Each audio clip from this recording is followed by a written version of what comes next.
Hello दोस्तों, आपका स्वागत है आपके अपने भरोसेमंद YouTube channel the effortless math with Vikram में। तो हम पढ़ रहे थे प्रतिशत के बारे में, और प्रतिशत के बारे में हमने पढ़ते पढ़ते काफ़ी प्रश्नों को सरल कर लिया है और बहुत से क्वेश्चनों को सरल किया है। और बहुत से क्वेश्चनों को सरल करने के बाद हमने कल कुछ अच्छे क्वेश्चन के बारे में चर्चा की थी। वो क्वेश्चन आपके लैंग्वेज के आधार पर अलग अलग प्रकार से पूछे जा सकते हैं और पूछे भी जाएंगे। तो वैसे ही प्रश्न आज हम और चर्चा करने वाले हैं। तो वैसे अगर क्वेश्चन और भी करेंगे तो आप उन सभी क्वेश्चनों का मेथड जरूर याद रखना, क्योंकि वैसे क्वेश्चन आपके आगे जरूर काम आने वाले हैं। जब हम बड़े लेवल के क्वेश्चन करेंगे तो जरूर आगे आपको काम में आने वाले हैं। तो अगला क्वेश्चन देखो। अगला क्वेश्चन है ए व बी तीसरी राशि सी से क्रम से क्या है? ए व बी तीसरी राशि सी से क्रम से तीसरी राशि सी से क्रम से 10% अधिक व 20% कम है। 10% अधिक व 20% कम है। बी ए का कितना प्रतिशत है? बी ए का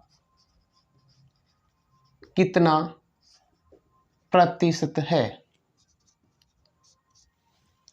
क्वेश्चन का लैंग्वेज अलग है, लेकिन हमें जो लास्ट में पूछा गया है वो हमने वही पूछा गया है जो हमने पहले पढ़ा था।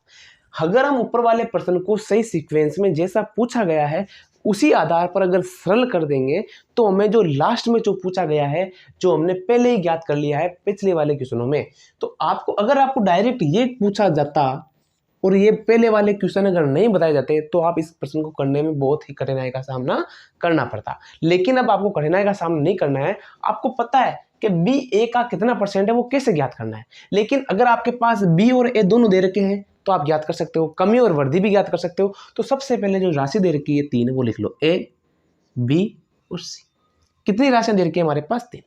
तो ए व बी तीसरी राशि सी से क्रम से, तो जो राशि जिससे ज्यादा है वो राशि ही मैं ज्ञात करनी है, वही राशि में हमें माननी है। तो माना कि सी 100 है, ठीक है। तो ए व बी सी से क्रम से 10%, तो 10% कौन ज्यादा है? ए, तो ए हो जाएगा 110%। बी कितना प्रतिशत कम है? 20, तो 20 कम कर दो 100 में से इतना हो जाएगा 80। तो हमारे पास ए का मान आ गया, बी का मान आ गया और सी का मान आ गया। अगर हमारे पास ये तीनों मान आ गए, अब इस क्वेश्चन में हमें जितने भी प्रश्न और पूछे जाएंगे उन प्रश्नों को हम सरल कर सकते हैं। मान लो पूछे कि ए बी का कितना प्रतिशत है, बी ए का कितना प्रतिशत है, ए बी से कितना कम है, बी ए से कितना ज्यादा है, ऐसे कोई सा भी क्वेश्चन बनने वाला है तो वो सरल कर देंगे। लेकिन फिलहाल के हमें यहाँ पर इतना ही पूछा गया है कि बी ए का, जो हमेशा याद रखना जिसके पीछे का है वो हमेशा क्या आएगा? बटा में आएगा। मतलब जिसके पीछे का, तो ए के पीछे का है, ए कितना है? 110, तो यहाँ आ जाएगा आपके पास 110। किसका? बी का, तो बी कितना है हमारे पास? 80, तो ये 80 हो जाएगा। फिर गुणा हमेशा किससे करना है? हमें 100 से करना है। 1 0 से 1 0 कैंसिल हो जाएगा, ये हो जाएगा आपके पास 800/11। सरल करो 7 बार 77, 3 बच गए हमारे पास, 11 दूने 22, कितना बच गया? 8/11%। ये लो। तो बी ए का कितना प्रतिशत है? 73 सही। एक बार और सरल कर लो अच्छे से, क्या पता गुणा भाग में गलती ना हो जाए। तो आराम से सरल कर लो। 3 बच गए, 3, 11 दूने 22 सही है, एकदम करेक्ट है। 72 सही। 8/11% हमारा क्या आ जाएगा? उत्तर आ जाएगा। आगे देखो अगला क्वेश्चन क्या है। आप गुणा भाग अपने स्तर पर भी करते रहना। क्या पता मैं जो कर रहा हूं, क्या सोच रहा हूं उस टाइम दिमाग में, तो गुणा भाग कभी करने में गलती हो जाए तो उसमें कोई बड़ी बात नहीं है। अब अगर मैं 11 का गुणा कर रहा हूं, यहाँ पर 11 का भाग दे रहा हूं, तो 11 से 77, 11 8 88 से भाग हो जाए या 83 से 8/11 आ जाए, तो ये छोटी मोटी मिस्टेक आप अपने स्तर पर भी सही कर लिया करो। हो जाती है गलती, गलती मानवी भूल है, तो उसमें गलती हो जाएगी। अगर ये गलती मुझे पता चल जाएगी तो आपका कमेंट सेक्शन में पिन कर दी जाएगी। लेकिन 90% गलतियां हम तुरंत करते हैं। वैसे तो काफी स्तर तक हम अपने आप को सही करने की कोशिश करते हैं, कभी कभी गलती हो सकती है। तो आगे देखो अपने स्तर पर भी सही कर देना। देखो जितना क्वेश्चन था उससे कम शब्दों में सरल हो गया। अगला क्वेश्चन और देखो, अगला क्वेश्चन है एक शेयर दलाल, एक शेयर दलाल, एक शेयर दलाल अपना कमीशन 4% से, अपना कमीशन 4% से घटाकर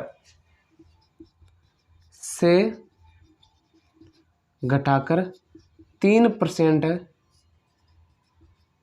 कर देता है, फिर भी उसकी आय में किसी भी प्रकार का परिवर्तन नहीं होता है, फिर भी उसकी आय में किसी भी प्रकार का कोई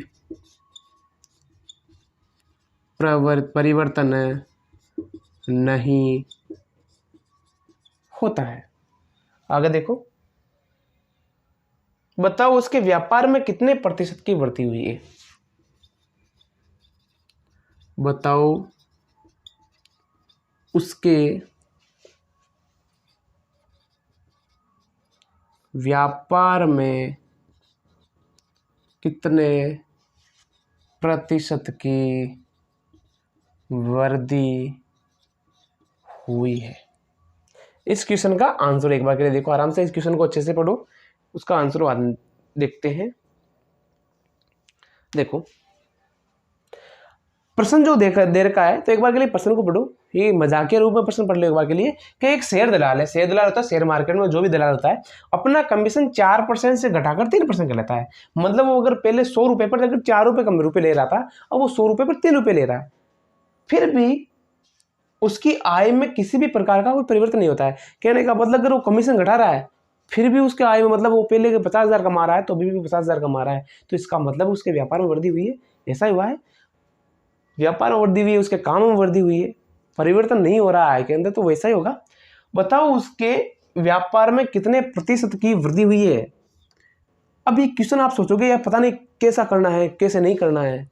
ये वही क्वेश्चन है जो कल वाले भाग में हमने, इससे पहले वाले परसेंटेज वाले भाग में हमने किए थे, कि ए के आय में वृद्धि करने पर बी के आय में कितने परसेंट की वृद्धि होगी। वैसा क्वेश्चन है यहाँ पर भी। देख लो ये क्या हुआ है, लैंग्वेज अलग आ गई। छोटे क्वेश्चन अगर हम आराम से कर लें, प्रतिशत का चैप्टर, एक भी चैप्टर अगर मिस हो गया तो इसका मतलब है आगे के सारे चैप्टर पर आपके पानी फिर जाएगा। तो प्रतिशत कहते हैं इसे, आप सीक्वेंस वाइज देखोगे तो ये प्रतिशत अच्छे से समझ में आने वाली है। प्रत्येक क्वेश्चन आपके लिए इंपॉर्टेंट है, और कुछ एक प्रश्नों को छोड़कर कोई भी प्रश्न रिपीट होने वाला नहीं है। कहने का मतलब मैं एक ही प्रकार के 15-15, 20-20 क्वेश्चन नहीं करवा रहा हूँ, मुश्किल से या तो एक और कभी कभी 2 क्वेश्चन करवाता हूँ, बाकी हर टॉपिक के 1 या 2 या 3 क्वेश्चन देखने को मिल रहे हैं, इससे ज़्यादा आपको देखने को नहीं मिल रहे। तो अगर वो क्वेश्चन सेम तरीके से आ रहा है तो उसमें कुछ ना कुछ परिवर्तन करके आ रहा है, ताकि आपको समझ में आ जाए कि परीक्षा में इस प्रकार के क्वेश्चन भी बन सकते हैं। तो देखो इसमें करना क्या है, एक शेयर दलाल अपना कमीशन 4% से घटाकर 3% कर देता है। तो देखो 4% से घटाकर कितना कर देता है, 3% कर देता है। वृद्धि का पूछा है, तो ये बताओ इन दोनों में अंतर कितना है। अंतर निकालते सबसे पहले, तो अंतर है 1 का। पूछा वृद्धि है, और वृद्धि हमेशा कम मान पर होती है, तो 3 है इसमें, किससे गुणा कर दोगे, 100 से, तो कितना आ जाएगा 33 सही 1/3% की क्या हुई, व्यापार में वृद्धि हुई। किसमें हुई, व्यापार में कितनी वृद्धि हुई, 33 सही 1/3% की व्यापार में वृद्धि हुई। तो इस प्रकार के क्वेश्चन है, तो इस प्रकार के हार्ड क्वेश्चन नहीं आते। तो देखते हैं हम अगला क्वेश्चन क्या करने वाले हैं। देखो बच्चों अगला क्वेश्चन देखते हैं हमारा। अगला क्वेश्चन कौन सा है, अगला क्वेश्चन क्या कहता है कि एक प्रॉपर्टी दलाल अपना कमीशन 4% बढ़ाकर 5% करता है। एक प्रॉपर्टी डीलर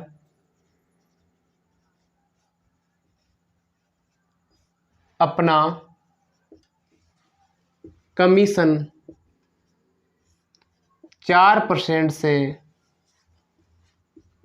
बढ़ाकर 5% कर देता है।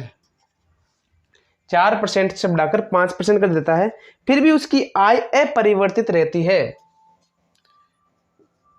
फिर भी उसकी आय अपरिवर्तित रहती है। बताओ उसके व्यवसाय में कितने प्रतिशत की कमी हुई। बताओ उसके व्यवसाय में कितने प्रतिशत की कमी हुई।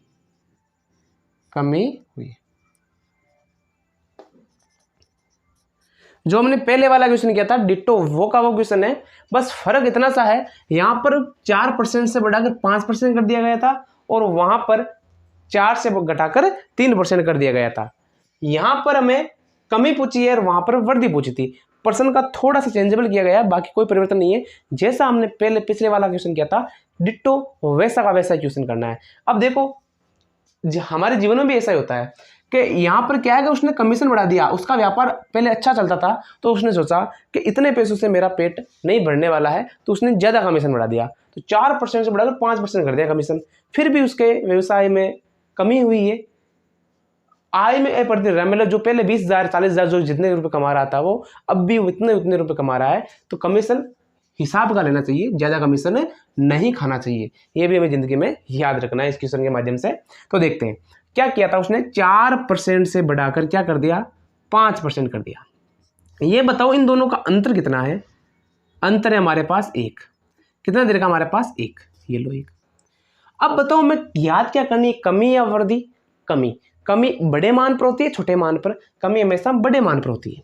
किस मान पर होती है, बड़े मान पर। तो गुणा किससे कर दोगे 20, तो उसके व्यापार में कितने प्रतिशत कमी हो जाएगी, 20% की कमी हो जाएगी। किसमें हो जाएगी, व्यापार में 20% की कमी हो जाएगी। ये हमारा छोटा सा क्वेश्चन का आंसर हो जाएगा। जितना बड़ा क्वेश्चन है उससे भी कम शब्दों में आंसर हुआ है, एक ही पंक्ति में इसका पूरा का पूरा उत्तर आ गया। अगला क्वेश्चन देखो, अगला क्वेश्चन है एक विद्यार्थी ने किसी संख्या को, ये बहुत अच्छा क्वेश्चन है, एक विद्यार्थी ने किसी संख्या को 2/3 से गुणा करने के स्थान पर 2/3 से गुणा करने के स्थान पर 2/3 से गुणा करने के स्थान पर 3/5 से गुणा कर दिया। 3/5 से गुणा कर दिया। आगे देखो क्या कहता है क्वेश्चन, 3/5 से गुणा कर दिया। बताओ प्राप्त परिणाम सही उत्तर का कितना प्रतिशत है। बताओ प्राप्त परिणाम सही उत्तर का कितना प्रतिशत है। अब अगर आप एक क्वेश्चन देखकर सोचोगे सर ये तो सभी के सभी अलग अलग प्रकार के क्वेश्चन आ रहे हैं, हमें जो पहले बताया गया था वो हमारे कहाँ काम आएगा, तो एक बार के लिए आप क्वेश्चन जो बता रहा हूँ उसको ध्यान से पढ़ो। वे के वे वो का वो तरीका बता रहा हूँ जो हमने पिछले पढ़ा था कि ए की आय में वृद्धि करने पर बी की आय में ए बी का कितना % है। सारे के सारे लैंग्वेज क्वेश्चन के अलग है, बड़े क्वेश्चन में लैंग्वेज अलग आती है। इधर देखो, यहाँ पर देखो प्राप्त परिणाम सही उत्तर का, वहां पर ए बी का, तो जरूर नहीं है कि क्वेश्चन वैसा का वैसा है, एक अलग प्रकार से क्वेश्चन पूछा जा सकता है। तो देखो प्राप्त सही उत्तर का, तो सही उत्तर को में नीचे लिखना है, गलत उत्तर को ऊपर लिखना है। बस यहाँ पर क्या पूछा गया था, कितने % की कमी हुई है, इससे पहले माने पूछा गया कितने % की वृद्धि हुई है। तो देख लो क्वेश्चन में कोई चेंजेबल नहीं आ रहा आपके, बस लैंग्वेज में थोड़ा बहुत परिवर्तन आ रहा है और ऐसे ही एग्जाम परिवर्तन देखने को मिलेगा। ऐसा तो नहीं आपको सेम क्वेश्चन मिलेगा अब तो मजा आ गया ए व बी वाला क्वेश्चन आ जाएगा, आप तो पूरे में से पूर्ण बनाएंगे, वैसे क्वेश्चन नहीं देखने को मिलते हैं। ये क्वेश्चन अगर एग्जाम आएगा तो वो उसी बेस पर आधारित होगा जो मैंने आपको पहले बताया था। तो देखते हैं क्या किया था, 2/3 से गुणा, मान लो कोई संख्या, कोई भी हो संख्या, ठीक है। आंसर देखो इसका, माना संख्या, हम संख्या मान लेते हैं, संख्या में ध्यान से माननी है, इसका हर कितना है 3 है, इसका हर कितना है 5 है, तो इन दोनों का लेसे में मान लो या फिर इन दोनों को गुणा करके मान लो, तो माना संख्या वो कितनी है 15 है। तो सही उत्तर, मान लो वो संख्या कितनी, सही 15 उत्तर था, ये सही उत्तर हो जाएगा और ये गलत उत्तर हो जाएगा। मतलब हमने सही उत्तर क्या आता था और हमने गलत उत्तर क्या लिख दिया। तो देखो एक विद्यार्थी ने किसी संख्या को, संख्या कितनी है 15 है, 2/3 से गुणा करने पर, एक बार के लिए इसको 2/3 से गुणा करो, 15 गुणा 2/3 बराबर कितना आ जाएगा 10। यानी कि अगर वो 15 को 2/3 से गुणा करता, उत्तर कितना आता 10 आता उत्तर। अब उत्तर कितना आ रहा है उसके, 15 गुणा 3/5, कितना उत्तर आ रहा है उसके 9। उसने गलती से 2/3 के स्थान पर 3/5 से गुणा किया, तो उत्तर जो 10 आ रहा था वो 9 आ रहा है। उत्तर जो सही उत्तर 10 था वो 9 आ रहा है। तो हम पूछा है सही उत्तर का, तो सही उत्तर हमेशा नीचे लिखो, तो सही हमेशा नहीं, जो पूछा है उसका का है, पीछे का है, किसके है, सही के, तो सही हमेशा 10 आ जाएगा। गलत कितना है 9 है, तो 9 ऊपर आ जाएगा, गुणा किससे हो जाएगा 100 से हो जाएगा। 1 0 1 0 कितना परसेंट हो जाएगा 90% हो जाएगा। क्या हो जाएगा उसका उत्तर, कि बताओ प्राप्त परिणाम सही उत्तर का कितना परसेंट है, प्राप्त परिणाम सही उत्तर का 90% है। अगले देखो अगला क्वेश्चन क्या कहता है, अगला क्वेश्चन है हमारे पास, एक विद्यार्थी ने किसी संख्या को, सेम ही क्वेश्चन है, एक विद्यार्थी ने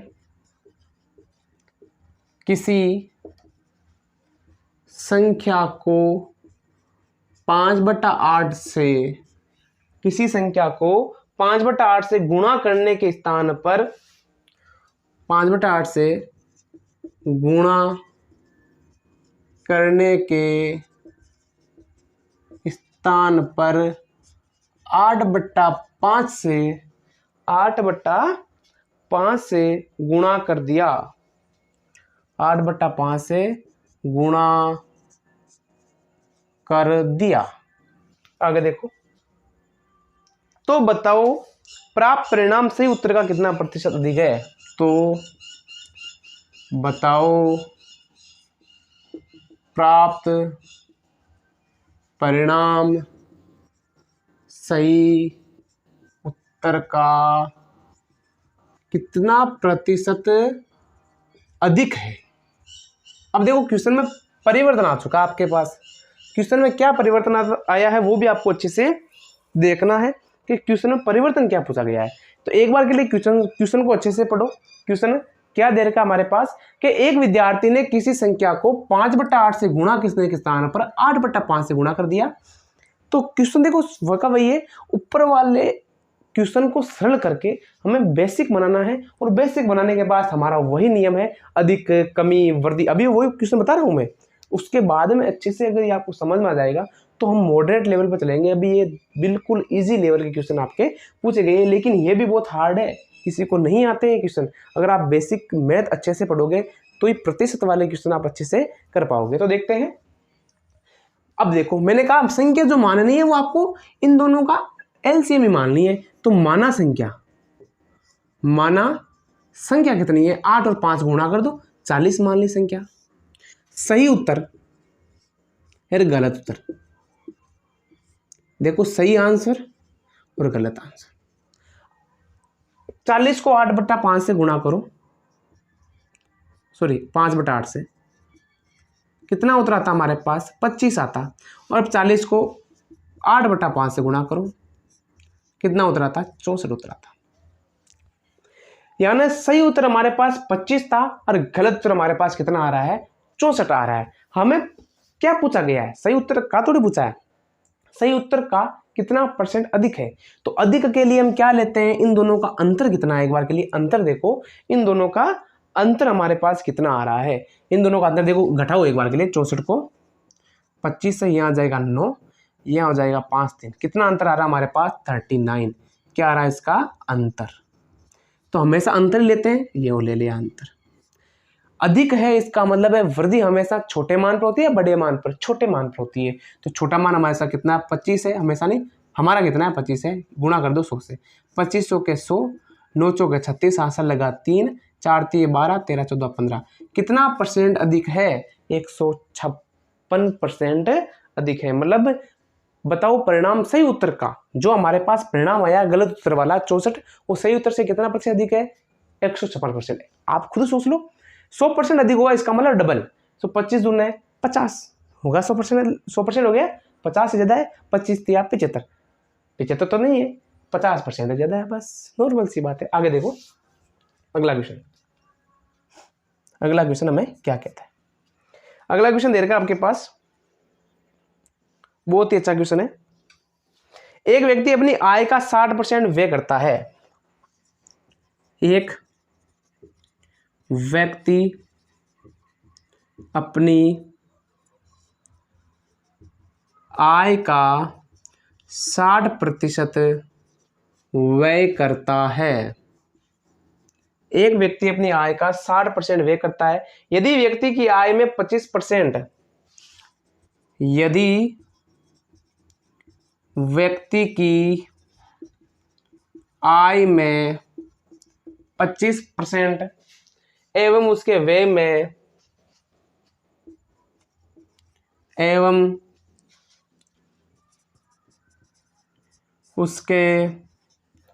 व्यय में 20% की वृद्धि कर दी जाए, 20% की वृद्धि कर दी जाए,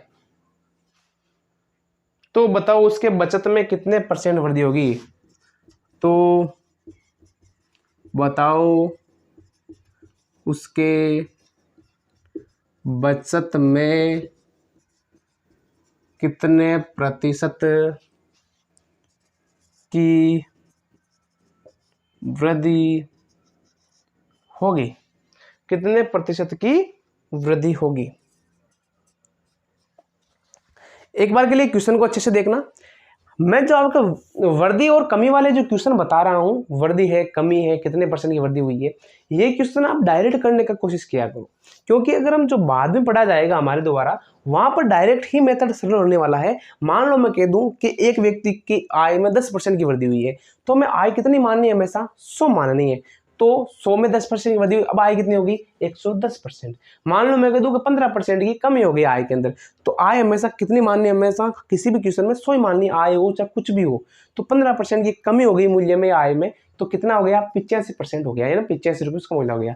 तो आपको डायरेक्ट करनी है, ताकि अभी तो हो जाएगा, आप आराम से करोगे तो, लेकिन बाद में साधारण ब्याज मिश्र धन वाले ब्याज में करेंगे तो डायरेक्ट करने वाले पर्सन को कि 10 से 11, 11 से 12, वो एक तरीका होता है सक्सेसिव मेथड वाला, वो भी हम अच्छे से करने वाले हैं। तो देखते हैं क्वेश्चन है, तो आपको पता होना चाहिए कि आय क्या होती है।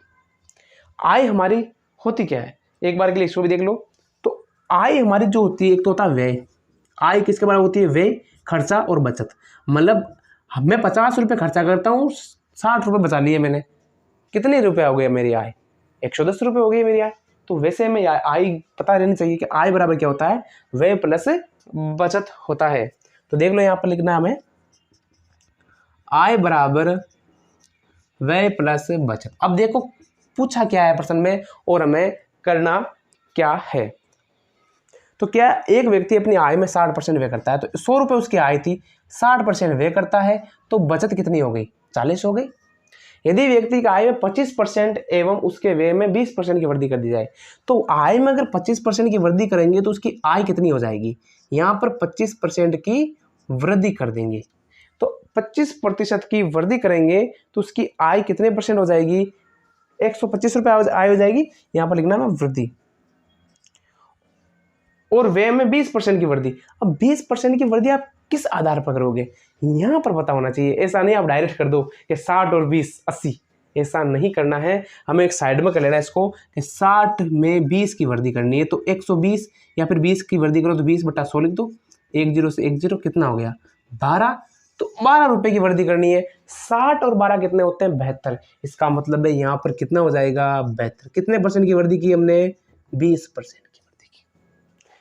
आय बराबर क्या होता है, व्यय प्लस बचत होता है या नहीं होता है?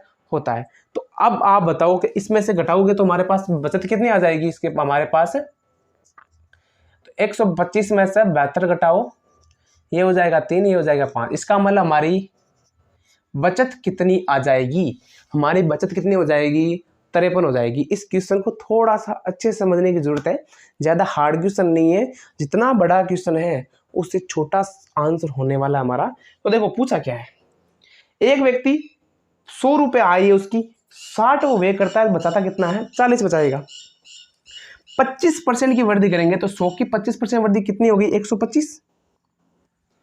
वे में कितने परसेंट की, सॉरी वे में कितने परसेंट की वृद्धि कर दी? 60, 20% की। तो आपको 60 + 20 नहीं करना है। ऐसा नहीं मैंने यहाँ पर 25 की वृद्धि कर दी, मैंने 25 की वृद्धि ऐसे नहीं की है, मैंने वृद्धि ऐसे की है 100 में 25 की वृद्धि, 25/100।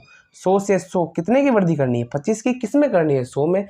ये हो गया 100 + 25, 125। तो यहाँ पर हमने क्या करना है? 60 गुणा, या तो 120/100 कर लो या फिर 20/100 कर लो। 120 करोगे तो डायरेक्ट बेहतर आ जाएगा हमारे पास। कितना आ जाएगा? डायरेक्ट बेहतर आ जाएगा। और 20 करोगे तो 12 आ जाएगा, और 12 में 60 में से में 12 जोड़ना है।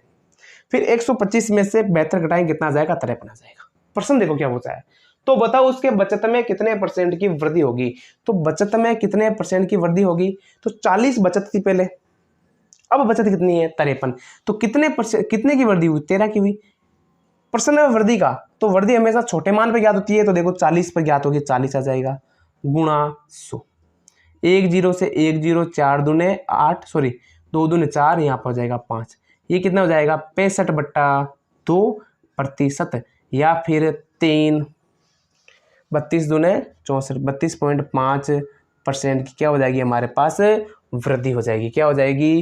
वृद्धि हो जाएगी। ये हमारा क्वेश्चन है, बहुत ही आसान क्वेश्चन है, ज़्यादा हार्ड क्वेश्चन नहीं है। तो एक बार के लिए सोचो, जो हमने पहले वाले मेथड पढ़े थे वो मेथड, इसमें पूरा का पूरा मेथड वही काम आ रहा है। देख लो कितने % की वृद्धि हुई है, कितने % की कमी हुई है। पर्सन की लैंग्वेज चेंज हो गई है, तो पर्सन को सरल करना आना चाहिए। फिर आगे आपको लास्ट में वही करना है जो हम पहले करते आए थे। ज़्यादा इतना सा सरल कर लिया टाइम पर, टाइम पर आराम से हो जाएगा। मैं आपको समझाने में टाइम ले रहा हूँ, लेकिन अगर आप करने बैठोगे तो वहाँ पर टाइम नहीं लगने वाला ज़्यादा। 1-2 क्वेश्चन ऐसे और करने वाले हैं, उससे आपको अच्छे से समझ में आ जाएगा।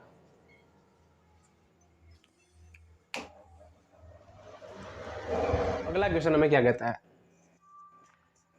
अगला क्वेश्चन हमारे पास, एक व्यक्ति अपनी मासिक आय का, सेम क्वेश्चन है, एक व्यक्ति अपनी मासिक आय का 25% बचाता है, मतलब 25% बचाता है। अगला क्वेश्चन आगे, यदि व्यक्ति की आय में 20%, यदि व्यक्ति की आय में 20% एवं उसके व्यय में 10% यानी 10% की कमी है या वृद्धि है? वृद्धि हो तो बताओ व्यक्ति की बचत में कितने % वृद्धि हुई? बताओ व्यक्ति की बचत में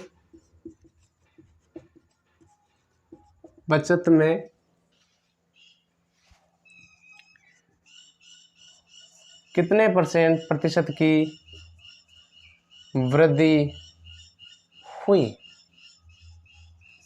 बहुत ही आसान क्वेश्चन है। आपको ये पता होना चाहिए आय होती क्या है। आय होती है व्यय प्लस बचत का योगफल, आय होती है। तो सबसे पहले हमें लिखनी है आय बराबर व्यय प्लस बचत। ये आपको चीज पता होनी चाहिए कि आय होती क्या है। यहाँ पे प्लस लिखने की जरूरत नहीं है, आप डायरेक्ट लिख सकते हो, कोई बड़ी बात नहीं है, वे तो पता होना चाहिए। आय हमने 100 मानी, एक व्यक्ति अपनी मासिक आय का 25% बचाता है, तो 100 आय है, 25 बचाता है, तो उसका व्यय कितना हो गया? 75, मतलब 75 हो गया।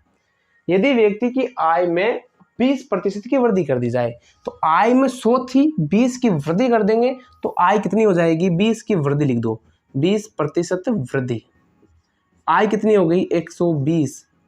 ठीक है, यहां पर देखो ऐसे ज्ञात करते हैं, 100 गुणा 120 बटा 100, 100 से 100 गया, कितना हो गया 120 हो गया।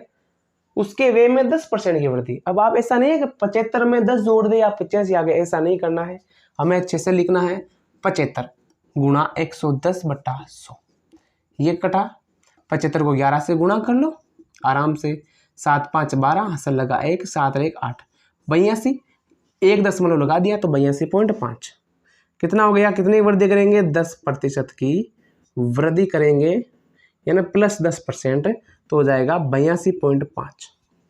अब 120 तो आय है, वह 82.5 है, तो बताओ बचत कितनी है, तो जाएगा 120 में से 82.5 घटा लो, ये 5, 9 में से 2 गया, कितना बचा 7, फिर 11 में से 8 गया, कितना बचेगा 8 9 10 11, 37.5, कितना हो जाएगा 37.5, इसको मिटा दो।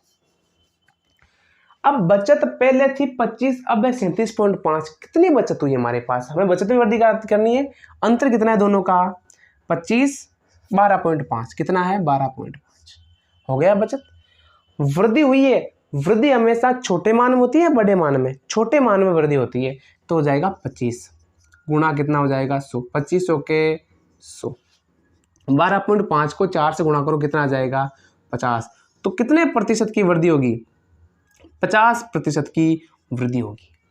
अगर उसकी आय में पहले 25% बचाता है, अगर आय में 20% की वृद्धि कर रहा है और किसमें व्यय में 10% की वृद्धि कर रहा है, तो उसके बचत में कितने प्रतिशत की वृद्धि हो जाएगी, 50% की बचत आराम से हो जाएगी। तो ये क्वेश्चन है, इस क्वेश्चन को आप बेसिक मेथड के में काम में लेना चाहिए, जिंदगी में पैसे बहुत बचाने चाहिए और पैसे बचाकर अच्छे से घूमना फिरना जाना चाहिए। आगे देखो क्वेश्चन है, अब कुछ अलग हटके लेते हैं क्वेश्चन। अब है किसी भिन्न के अंश में, किसी भिन्न के अंश में, किसी भिन्न के अंश में 20% बढ़ाने पर, 20% बढ़ाने पर वह उसके हर में, वह उसके हर में 20% घटाने पर, 20% घटाने पर वह भिन्न 5/8 हो जाए, वह भिन्न 5/8 हो जाए तो भिन्न ज्ञात करो, हो जाए तो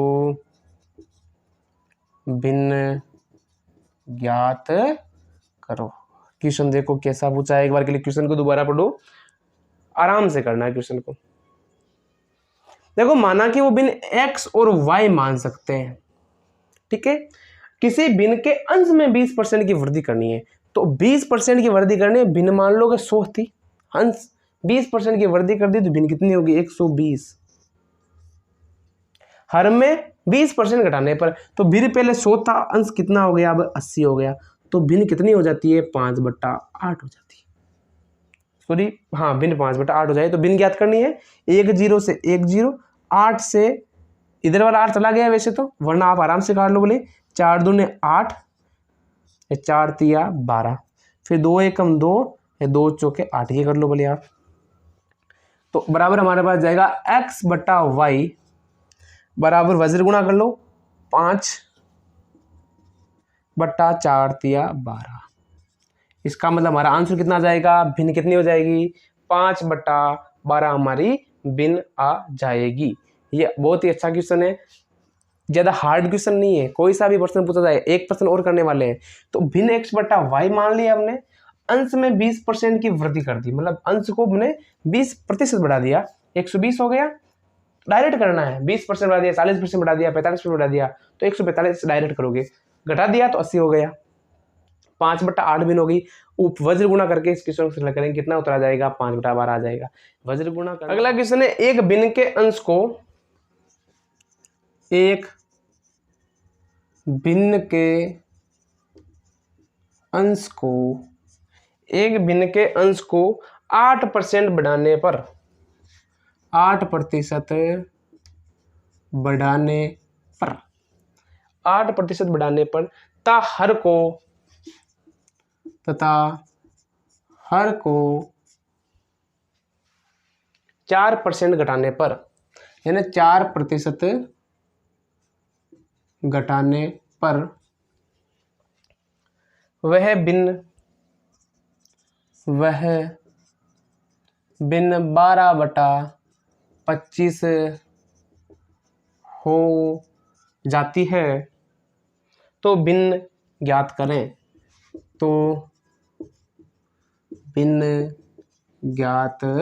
करें। अगला क्वेश्चन देखो, अगला क्वेश्चन है, इसका सॉल्यूशन देखो।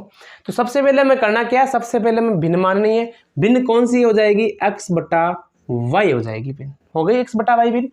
कितने परसेंट वृद्धि हो बढ़ाने पर, अंश को 8%, तो 108 बटा गुणा 4% घटा लिया, तो 100 में से 4 गया, कितना बचा, 96 बराबर भिन्न हो गई 12/25। आराम से। अब आपको काटना आना चाहिए, जो बराबर के दोनों तरफ है तो अंश अंश से कट सकता है और हर से। 12 एकम 12, 12 में 108 कट गया। 9 एकम 9, 9 का भाग जाएगा ना, 3 का जाएगा। 3 तिया 9, 3 तिया 9 और 3 दूने 6, 32 बार चला गया। अब गुणा कर दो आराम से इसको, तो x इसको करो x/y बराबर, ये चला जाएगा इधर 32 और 25 तिया 75। तो इसका मतलब हमारे पास, एक बार के लिए गुणा भाग अच्छे से कर लेना, हमारे पास भिन्न कितने आ जाएगी, 32/75 हमारे पास भिन्न आ जाएगी। अगला क्वेश्चन तो छोड़ो, एक बार के लिए हमने अभी तक जो क्वेश्चन किए हैं वो हमारे आगे आने वाले क्वेश्चन में बहुत अच्छे से काम आने वाले हैं।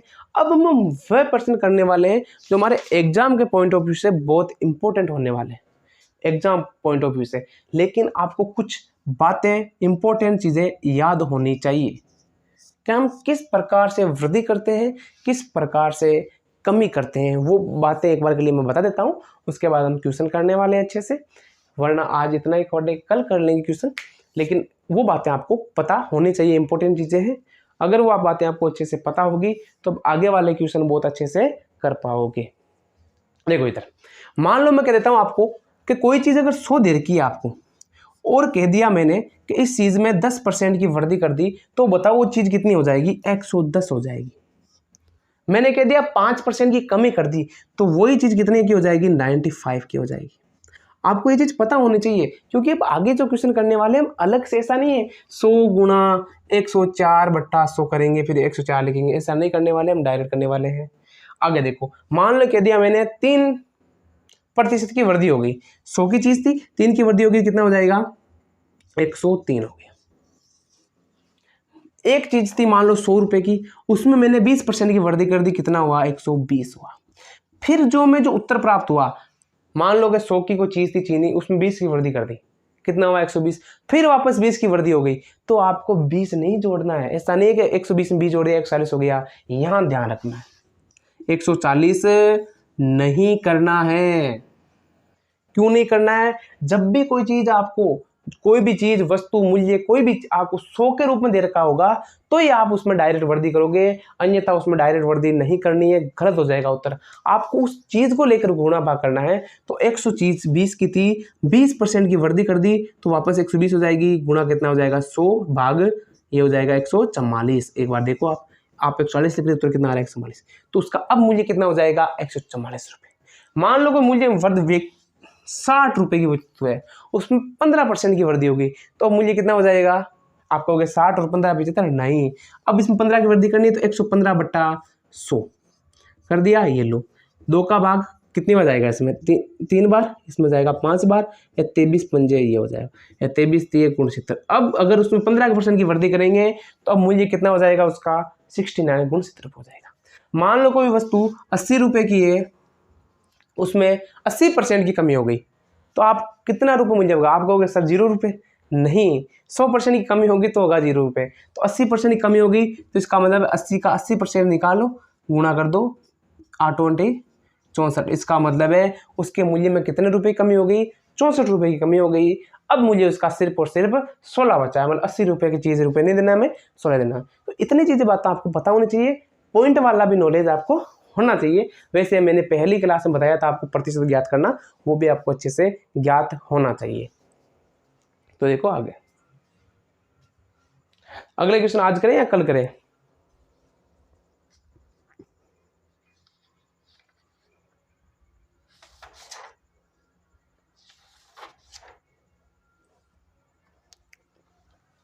तो देखो बच्चों, कल ऐसे क्वेश्चन करने वाले हैं जिसका सीक्वेंस बहुत काफी दो या 3 पार्ट कंप्लीट होने वाले से।